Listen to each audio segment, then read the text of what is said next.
Fist of the North Star Lost Paradise. Boy oh boy, GOG, my oh my, this game fucking sucks. Now hold on just a minute, Fist of the North Star fans. I know what you're thinking, but my displeasure for this game, let's just say, does not at all stem from the fact that it is a Fist of the North Star game. I am well aware that this is one of, if not the best, Fist of the North Star game. However, I know what it looks like, I know what it's called, but this is actually not a Fist of the North Star game. It is instead a Yakuza game with a Fist of the North Star skin. And considering I am a Yakuza YouTuber, and more importantly a Yakuza fan, I can very easily tell you how and why that's the case. So I might as well start the video with that. In 2014, RGG Studio, who are a team at Sega, made a game called Ishin. All games in this series are built off of each other in various ways. This series is in fact known for reusing like 90% of whatever previous game each time they make a new one. And so Ishin was built off of Yakuza 5, but they made a bunch of improvements such as many graphical ones. Ishin then became the base for Yakuza 0 and Yakuza Kiwami, two games you may very well have heard of and maybe even played. After these games, they released Yakuza 6, which was on a completely new engine called the Dragon Engine. The improvements, I'm sure, are more than obvious. After this, they released Kiwami 2, and a year after that, they released Judgment, both of which were on the Dragon Engine. But randomly, 3 months after Kiwami 2, but still before Judgment, they released Fist of the North Star Lost Paradise, which was on their old engine. Most might think it was built off of Kiwami and Zero then, and they themselves said that it was on the old engine because the Dragon engine was new, so they were still working things out, so they got newer staff to work on the older engine and make this game. Anyway, all of this history lesson is for a point I'll make later in the video, but hopefully you can start to see that this game is just Ishin, Zero, and Kiwami with a different skin. Many elements of this game you can see are very clearly taken from the Yakuza games. Heat actions, which are these powerful cinematic attacks, are in this game, although they behave slightly different. Instead of needing to consume your own resource to use it however you like on whichever enemies, you build up damage on specific enemies to make them vulnerable, and then you can do whatever heat action you want on them. You also don't grab enemies, and instead that button is used to perform these special techniques, as they're called. Honestly, the way it works in Lost Paradise compared to the rest of the series I think is really nice. Most of the time, each new game will come with its own heat actions, but usually there's a decent number of them reused from other games. To Lost Paradise's credit, I don't think there was a single reused one, and if there was, it would have only been a very small amount, and like with all heat actions in all games, they all look really cool. Another slight difference is a pretty unimportant one. In the Yakuza games, you can pick up shit from the floor and use as weapons like bikes and signs, and sometimes when you kill an enemy in Lost Paradise, their death cries become physical objects you can swing at other enemies. These words are the exact same as swinging bikes and stuff. These two things are really the only proper unique mechanics to this game, because besides that, you move around the same. Paradise City is the same mechanically as the cities you can explore in the Yakuza games, but just with a different look. Combos are performed the exact same way. You can evade, you can guard, you have an extreme heat mechanic from 6 that's closer to Kiwami 2 but much more powerful. This game has juggling like Judgment eventually added, although it's way cooler, I'm not gonna lie. The Destiny talismans are basically the same idea as the trooper cards from the original Ishin, but with more to them, so they're more like the ones in Ishin Kiwami. You can heal up at the 2 restaurants in the whole game. Your inventory works the exact same way. Many items are identical to their Yakuza counterpart, just with different names and icons. You can't equip weapons, but most of the Dragon Engine games you can't do that anyway. The UI is presented very similarly, text scenes are presented the exact same way, some of the minigames and even background music are just exactly the same as other games. Although funnily enough, there's a song from this game that got reused as part of Yakuza's Customization Theme. There's a lot of stuff that I could endlessly point out to you, but long story short, this is just a Yakuza game with a Fist of the North Star skin. And I promise you, its skin and outward identity does not reflect what it actually is on the inside. If you put a Spider-Man mod into Batman Arkham Knight, it is not suddenly a Spider-Man game. It's still Arkham Knight. If you paint a tomato green, that does not make it an apple. It is a green tomato. I'm sure some people will try to make some clever comeback to prove me wrong, but I promise you that this is, with no exaggeration, just a Yakuza game with a Fist of the North Star skin. So much so that the team over in Japan very heavily tried to market this game towards Yakuza fans, almost to the point of them just outright advertising it as a straight-up Yakuza game. The skin for Kenshiro you've been seeing so far is one such example, which turns him into the main protagonist of the Yakuza series, Kazuma Kiryu. It's a DLC skin I bought as a joke, and I'd swap to Kenshiro because he does look much cooler, but this just looks hilarious. In English, it also makes no sense. Robbie Daymond voices Kenshiro, and he's not the English voice of Kiryu or anything, but in Japanese, Kenshiro is voiced by Kiryu's voice actor, Takuya Kuroda. In fact, every important character in this game is actually voiced by an actor that previously played another character in another Yakuza game. Shin is voiced by the main antagonist of the first game, Raoh is voiced by the main antagonist of the second, Jaggi is voiced by Kiryu's basically best friend Majima, and there's a lot, so I'm just going to put a bunch of images of Yakuza characters that share a voice actor with whichever character in this game. Some of them thematically do actually fit, but for the most part it was clearly done to further push the ties to the Yakuza series. And the most important tie is the fact that this game's name in Japanese is a pun mashup sort of thing between the Japanese names for Fist of the North Star and Like a Dragon. And speaking of the characters, the story of the game obviously includes a lot of important North Star characters, but it tells an original story. Now, my only experience with Fist of the North Star is this game and Dub of the North Star. Blah, tell it to the judge, won't be getting you any more kids. But fortunately, I was told by some much more knowledgeable people in my recent streams of this game that there are many story beats taken from the original manga/anime story, but sort of remixed to fit their own original one, complete with, I believe, these guys, who might be the only original main characters. As a non-North Star fan, it wasn't particularly interesting, and I can only imagine as an actual fan it wouldn't be that special either, especially since some of those established characters get like 10 minutes of screen time, especially Shin, who dies 2 seconds into the game, and Raoh, who is self-enclosed within one chapter that takes about 20 minutes to complete. But once again, because it's a Yakuza game, the way it's presented with the incredibly well-made cinematic cutscenes turns a not particularly interesting story into at least something very entertaining. I think as well, of all the Yakuza games, this one actually has an incredibly cool intro, minus the part where Shin dies in 2 seconds. It instantly gets you right to it with a tutorial that, thank Christ, is automatically skipped on New Game Plus, and then after you do a handful of fights, including a boss fight, the game decides to give you some background, as opposed to the other Yakuza games. Like, I was recently reminded when replaying it that Yakuza 3 starts with about 50 cutscenes before you can even control your character, and even then you gotta sit through like 10 more before you can freely play the game. Anyway, combine all that with the really unique boss fights and all of the incredible mid-fight action scenes and quick time events, and you can really see what it is that Fist of the North Star fans enjoy so much about this game. Another thing that not just the fans, but even I, a hater of this game, can easily say is incredible is the goated as shit soundtrack. It's no surprise it's good. The composers for this game are all the same ones as the rest of the series, and if you're a fan of the channel, you will know about how much I just relentlessly praise all these people. Unfortunately, this is still one of 3 RGG games that never got a full soundtrack release, besides a few songs that got special treatments. There's actually not that many songs in this game, most of them are all cutscene songs, and honestly, if they ever did a full release, maybe I could count them all and compare the actual amount. But what it does have can only be described in one way. I'm going to show some late game stuff, so obviously spoilers, but in all honesty, don't be too upset, there's like not really anything to spoil in this game, but yeah, you have been warned. There are songs like my favourite one from the whole game, which plays during the final long battle and sounds like it was done by Hide Lunch. It turns an already cool final section of the game into something unforgettable.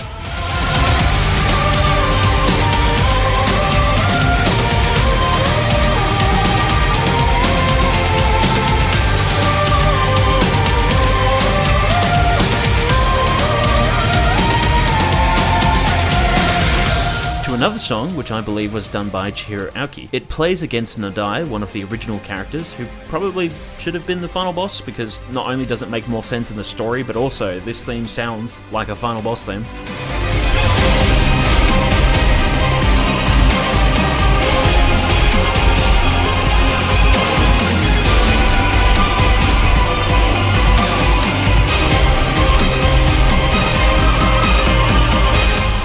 But now to address your confusion. All I've done so far is praise the game. To the untrained eye, one would look at all I've shown and heard all I've spoken about and think, well, this game sounds pretty awesome. And so now we come to the part of the video where for the rest of it, all I do is tell you about how this is easily the second worst game I've ever completed. If you're wondering what the worst one is, it's Modern Warfare 2022. Let me take you back to the year 2021 in around late March and early April when I first started playing this game, all back before I started speaking in my videos because I hadn't figured out what accent to fake yet. At this point, I had beaten all of the modern Yakuza games available at the time, and I was told by many people in the comment sections of my YouTube videos that I should play a game called Fist of the North Star Lost Paradise. From what I gathered, it was another incredibly awesome Yakuza game just with a different skin, and everyone insisted that I would absolutely love it. And if it wasn't obvious, I did not. Now, there are many problems with this game, but there is one that is so overpowering that it makes all of the following problems seem irrelevant. Those following problems include these hammer dudes that can get fucked. They never flinch at anything, and I swear to God, are programmed to only attack you when you're attacking. Targeting enemies feels terrible, and oftentimes your grab thing will just whiff completely. Apparently in the Japanese version, when you held the sprint button, this would be your sprint, and then in the English version, the localizers just made it that you are always sprinting. And if that's true,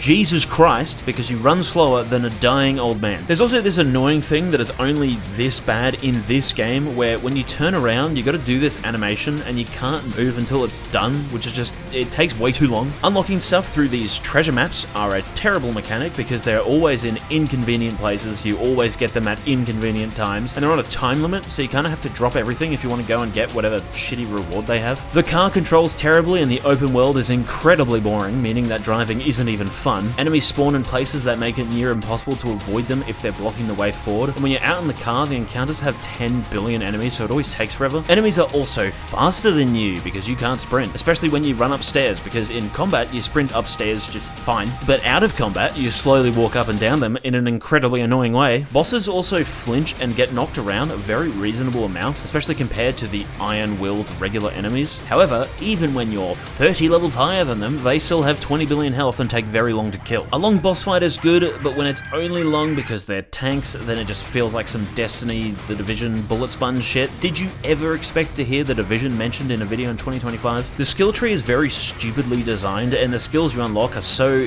enthusiastically boring that you'll never get any of the cool shit unless you get, like, all of the unlocks, which takes forever, by the way. There's no fast travel within the main city, and there's only, like, 2 inconveniently placed restaurants to heal, and overall the city gets quite annoying to navigate after a while. These are some of the problems I can think of that are quite exclusive to this game, but again, they are all overshadowed by one enormous flaw that this entire game suffers from. All this game is padding. When I say everything in this game is designed to artificially extend its length, I mean everything. Now look, before I continue, because there will be a lot of continuing, you shouldn't blindly believe the opinion of strangers. I mean, I especially shouldn't have done that with this game, but if this is a game that you have played and thoroughly enjoyed, don't let my opinion change yours. However, please do consider all of the following evidence that I'll provide and weigh it against your own thoughts, so that way you may hopefully realize that this game is indeed a giant piece of dog shit. When I recently streamed a New Game Plus playthrough of this game on my channel, I made sure to note every single noticeable instance of the game intentionally doing things that fulfilled the sole purpose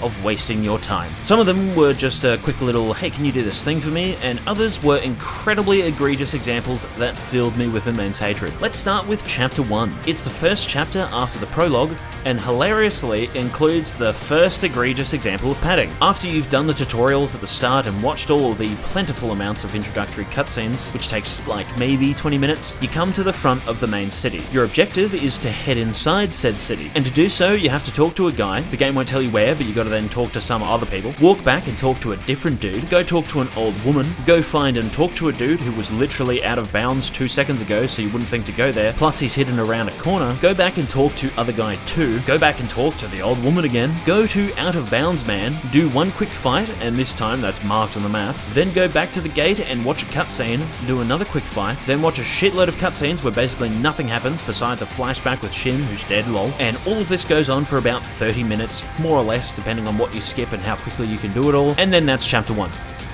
Yep, that's it. That's all of Chapter 1. 2 fights and then running around in circles talking to people. You know what that's like? It's like those shitty video essays on YouTube that are hours long where the creator just keeps making looping statements because they don't know how to write scripts, or just edit out the parts where they repeat themselves because they don't know how to edit or write scripts, and they're not intending for the video to be multiple hours, it's just that they don't know how to write scripts or edit out. Yeah, see, it's fucking annoying, isn't it? Or it's like those videos where they constantly interrupt whatever they're doing so that they can make some dumb joke or a stupid bit that takes way too long to pay off for no real purpose. Hey, just like the next bit of padding. Chapter 2 is again just filled with a bunch of pointless talking, but because of that, rather than just rewriting the context of the chapter or just making it all faster, they clearly thought, oh shit, there's literally no game here. So between all the talking, they keep on just doing flashbacks, and in these flashbacks you fight enemies. They're tutorials, so it's not like they're completely unwelcome, but Kentro just keeps going, It's like that time when I fought those guys. And then a flashback happens. After all the talking and flashbacks, you then get some proper cutscenes and fortunately do get a completely unique story boss against a giant man. It's not too bad considering he's a giant man, but as I mentioned earlier, this guy does take about an hour to kill because he has so much health. After that, in the start of chapter 3, you get a classic example of padding in all the Yakuza games where Jagger goes, "Hey Ken, you want to ask me something?" And then you have to ask and listen to the answer to 4 different questions that take forever, even when you skip dialogue and good old RGG and their inflated dialogue, because what could be explained in 1 sentence is instead explained in 1 minute. Here's my reaction to this pop-up. You can even look at like when Froob does a speedrun of this game or something, and you can see how much... Oh, fuck! Damn it! That doesn't take too long, but then you have to walk up these stairs. Holy shit, dude, the stairs. Like, I seriously cannot begin to explain how bad the stairs are in this game. You walk up and down them so slowly, and they have such enormous staircase. Like, Kenshiro, I have seen you jump over skyscrapers. Just jump up there. Anyway, then you do more talking and have to slowly walk around the city that is 100% designed to intentionally have things that look like paths forward, only for them to be dead ends, and also just unnecessary turns that'll only add like an extra 5 seconds to your walk, but those 5 seconds add up eventually. And with the bullshit way the fake-ass sprint works, you just move around the city so slowly, and this gentle jog truly is the fastest you can move around the map. Again, this is Kenshiro. He apparently can move his hands at the speed of light, and yet he runs slower than me, and I'm fat. Then after all of this running around and like 2 fights you do within another 30-minute segment, you get to here, watch an action-packed cutscene, and you think, finally, it's time to fight. But no, Kenshiro. Can you go run to the opposite side of the map? Because there's no fast travel within the city, and ask Kisana if we can stay up past our bedtime tonight or some shit. Then you run all the way back again, watch a lot of cutscene, do some fights, then that's the chapter. But fortunately, that's where the padding ended. Nope, just kidding, it's only just gotten started. The great Billy Bitchcakes arrives and forces you into one of the 80 sub-stories in this game, although fortunately almost all of them are optional, as per usual. You run around back and forth and just talk to people and then get introduced to the amazingly designed car. It seriously does feel like this thing was made this way for a laugh, and you drive around this completely empty wasteland. Hey, just like the source material. Yeah, except this is a video game. It also plays this music that is incredibly epic, all for a bunch of driving tutorials. Like, the game can't just say, here are the controls, you're an adult, you know how to drive. But then you get forced into a fight, and again, encounters out here suck. Then after more talking, you take Date with you to drive in a straight line to go to a spot, do a forced encounter that again takes way too long, go back to driving in a straight line for some reason. Then you do more excessive talking and fighting to fight another boss, who once again has a shitload of health and takes longer than it should, even on New Game Plus at a way higher level. Then you do more talking, which again would be fine if it weren't for RGG Studios' typical approach of just inflating dialogue, exactly like I'm doing right now by explaining once again that they do it. Then you fight Toki, accidentally get a trophy, and I didn't realize because I had notifications disabled, and Toki's not that bad, but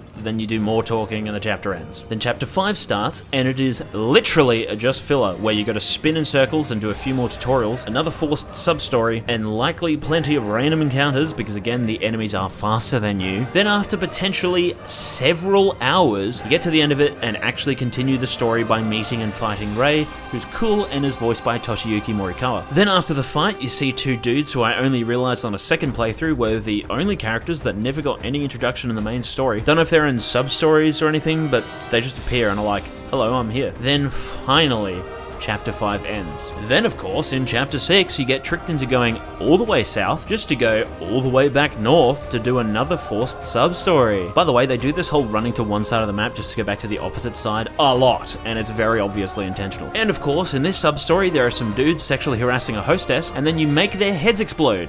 No particular reason I'm bringing that up or anything. Then you go back south again to eventually meet the sandwich in the most forced way possible, to then go, you guessed it, all the way back to the north, get more exposition, then get forced into another minigame tutorial. Honestly, I'm at least grateful the minigames are enjoyable. Anyway, then you gotta go find Jagger, and I get a feeling that this is fixed by playing it in New Game Plus, but from memory, you need to upgrade the car. I don't remember that particular detail, but you jump in the car with Jagger to head to the cursed village. Oh, but of course, to get there, you have to very slowly drive all the way over to the twistiest road in the universe, which was again again, obviously just done to extend the length of the game and not done to make the world look interesting, because look at the world. While I was doing this too, I was reminded of just how terribly placed the treasure map spots are, because again, they do it to try and trick you into wasting more of your time. Now, after all the driving, I cannot explain to you why, even after 2 playthroughs, but you came all this way to this spot just to go all the way south again to find the Mexican man with his sack, go all the way back to that first spot, go all the way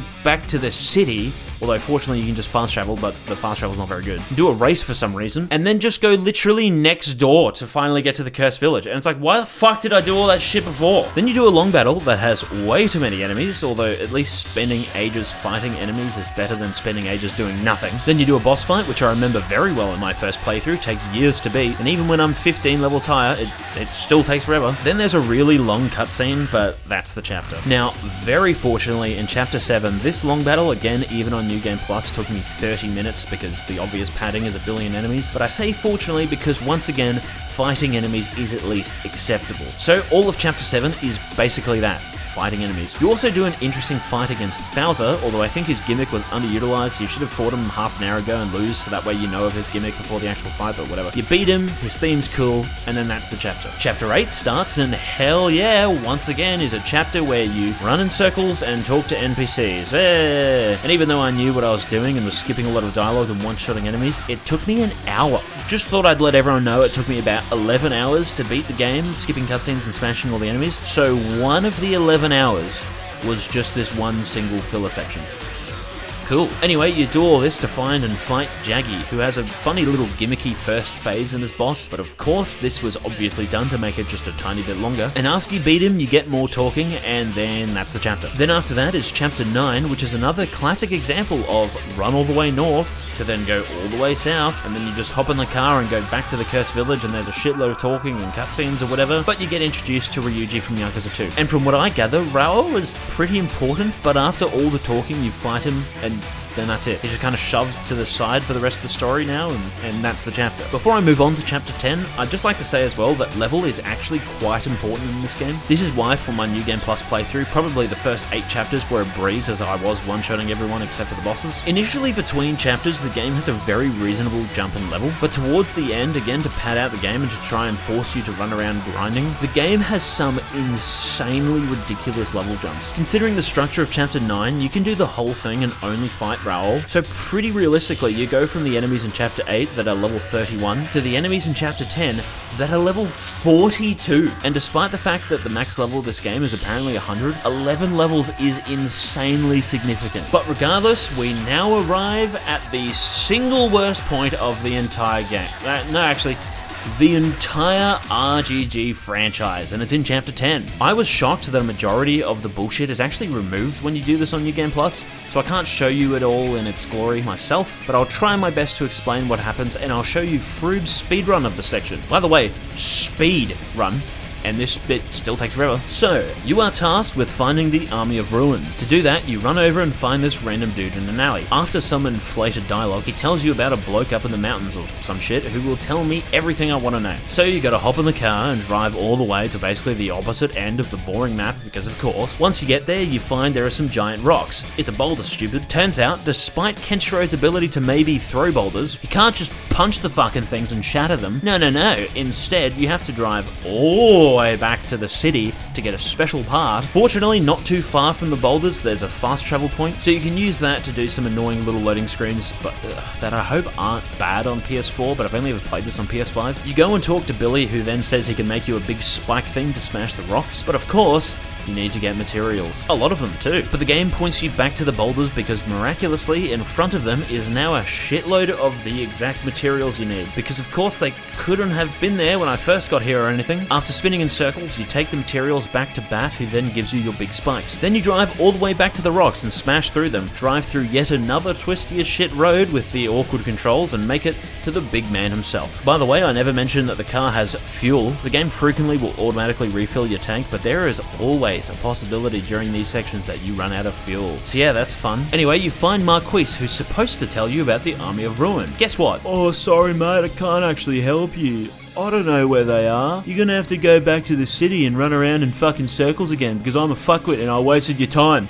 Oh, great.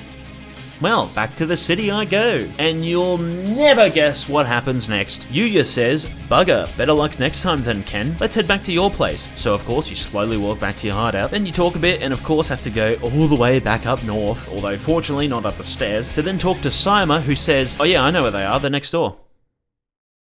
Are you fucking kidding? Anyway, then you gotta run all the way back down south because, again, of course you do a bit more talking, and then you head out to the garage and hop in your shitbox, and after all that bullshit, the Army of Ruin are just over there. Great. So you drive over there on another inconveniently designed road, do a forced encounter with 1 trillion enemies, and then you're doing a long battle against the Army of Ruin. Once again, I'm fine with being delayed if it means I get to fight bad guys, but this long battle again just has 1,000 enemies, and it also intentionally has dead ends to trick you into fighting more enemies. Like, why? Anyway, you do all of that and you get to fight Nadai, who gets knocked around like a bitch compared to the regular enemies, and then it turns out it's Jungi Han for whatever reason, and then boom, chapter 10, finally finished. And now, the finale. You would think the final chapter would be where they'd put in the most effort, but when you remember that chapter 1 was literally just filler, well, let's just say what I'm about to say makes a lot of sense. Chapter 11 starts, and you gotta drive back to the city, which fortunately there's a fast travel point after a short bit of driving, then you gotta go all the way north to the church, then talk to Kisana, run down the stairs and talk to these dudes, go run over and talk to some dude at a tree, then go to the opposite end of the map and talk to a guy at a casino, then go all the way south to your house and talk to someone again, then go over to the east side again and talk more, then go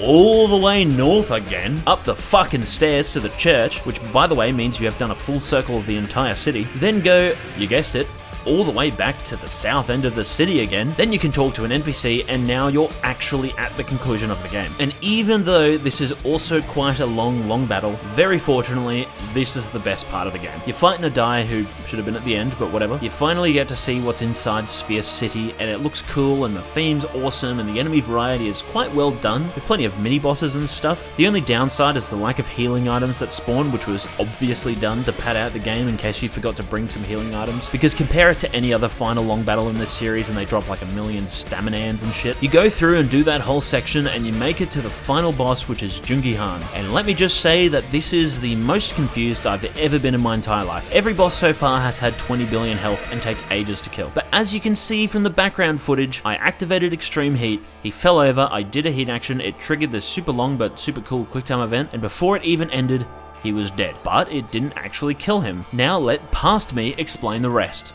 Okay, so surely has a second phase, right?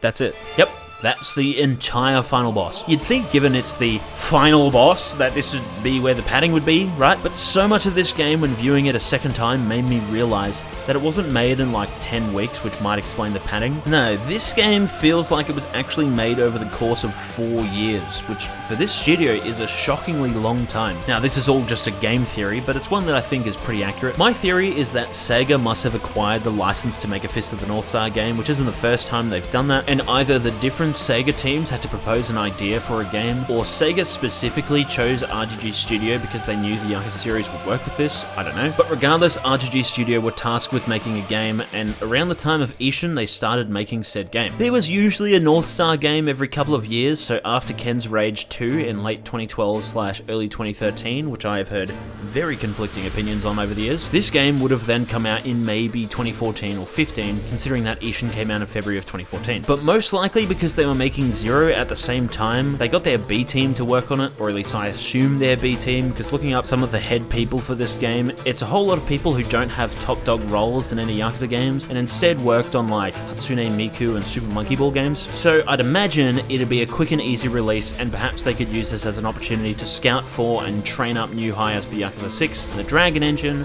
which they would have also likely been working on at the same time. And so because it's supposed to be quick and easy, they couldn't have exactly made the game particularly long. There would have only been so few battles and mocapped cutscenes, which is exactly the case. So because of this, they had to artificially extend the length by quite a bit, so that way they could at least attempt to hide the fact that this was a budget title. But then for whatever reason, maybe Shueisha or whoever owns the license kept screwing them around, maybe Sega couldn't really line up a good release schedule with their other games, maybe the dev team were struggling with certain aspects of the game, I don't know, but it got delayed internally before anything was officially announced. Instead of releasing run after Ishin or Zero or something, it ended up getting delayed until after Kiwami 2. But that initial attempt at making the game longer forever stuck with it. Objectives were intentionally laid out so that they'd take an hour to complete, battles were intentionally very long, leveling up was intentionally grindy, but because it did take so long, throughout the years they continued to add to it. This, I think, is why this game has so many hit actions and action sequences and intros. It has a lot more than most of the actual fully fledged games, and that's because adding in a QuickTime event didn't mean they had to change anything. They didn't need to get voice actors to come back and re-record lines, they didn't need someone to storyboard a proper cutscene, they could just get even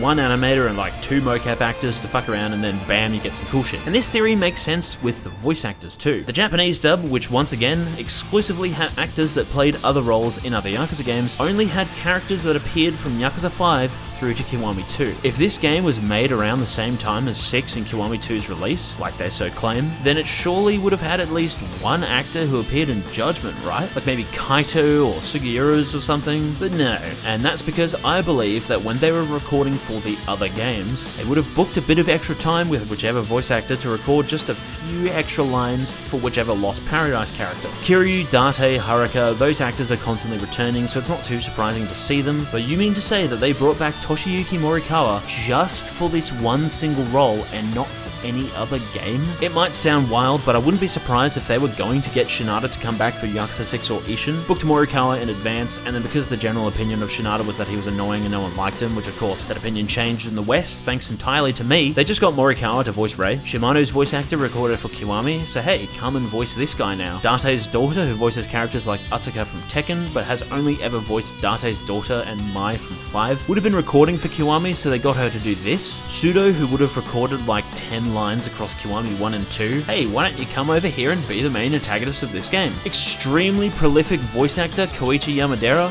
why would we go out of our way to get you to record 30 seconds of dialogue as a narrator? Oh, because we just finished recording your lines for Yakuza 6. All this would have saved them a lot of time and money in the auditioning process, because this game likely didn't have a particularly high budget for voice acting. I don't know if they had original lines by other actors that got replaced, or if these characters just sat there unvoiced for a long time. I mean, hell, maybe that could be a reason it got delayed, but it's why they ended up reusing voice actors, which they're known to do for stuff like Nishiki and Ichiban, and in the English dub sometimes they do it within the same game, like Matsugane and the fat pink dude from Judgment sharing an English voice actor, but I can't think of many, or even any instances where important characters share a voice actor with another important character in the same game. And yet, Yuria and the Purple Woman OC are Sayama's voice actor, and Shin and the random dude that appears are Nishiki and Ichiban. But perhaps all of this is just rambling and I'm completely wrong. But my theory that this game was built off of specifically Ishin and not Zero or Kiwami is proven by UI elements being closer to how they appear in Ishin, although perhaps it's just because of similar art directions. But then you get guys like the spear dudes, who I don't recall showing up in Zero or Kiwami. The orbs from level ups are like Ishin, rather than it just being a point or XP system like Zero and Kiwami. Some things like extreme heat were obviously just taken from 6, but Ishin, just like 5, also had a press R2 to turn red thing, which Zero and Kiwami did not. The kicks you do against small enemies is taken directly from Judgment, but they also could just be another thing that was added because they had plenty of time to sit on this game and reflect on what to add. But hey, that's just a theory, and theory aside, despite me saying the padding is the worst thing in this game, the actual worst thing about the entirety of Fist of the North Star Lost Paradise is that without any of the padding, it would have actually been a pretty cool game. Sure, it has a lot of problems, but I am a fair and reasonable man, especially when it comes to a game series from a developer I so deeply understand. And so I was able to point out the good stuff at the start of this video. And I'm very sure I'll get the typical annoying bullshit responses of, I think this guy is starting to hate the Yakuza games, because you see people online say it and think to parrot it, but this is not recent. I have maintained this exact opinion on this game for over 4 years. I gave it a fair chance, I saw its strengths, but I was overwhelmed by its weaknesses. And because I gave it a fair go, I'd like to heavily emphasize that this is the second worst game I have ever finished. A lot of people have said that if this is the worst thing I've ever played, then I must have lived a very privileged life. But it's not. I have played a lot worse. I have played thousands of games, from old shitty shovelware on PS1 to new shitty shovelware on PS5. Throughout all of video game history, there have always existed bad games. This simply is one of them. Like Call of Duty Modern Warfare 2022, which is indeed the worst game I've ever actually invested time into. What an abysmal excuse for a video game that one was. And I kept investing time into it because I loved Modern Warfare 2019 and just hoped that with each update it would surely get better, and it did not. With each passing day, Infinity Ward promised that they would actually make it good because they were clearly very capable of it, but in the end, everything in that game was so anti-fun. Every decision made felt intentionally bad to make you miserable. And it's not in a Rockstar way of anti-fun where they say you're not allowed to have fun unless you give us $100. No. It's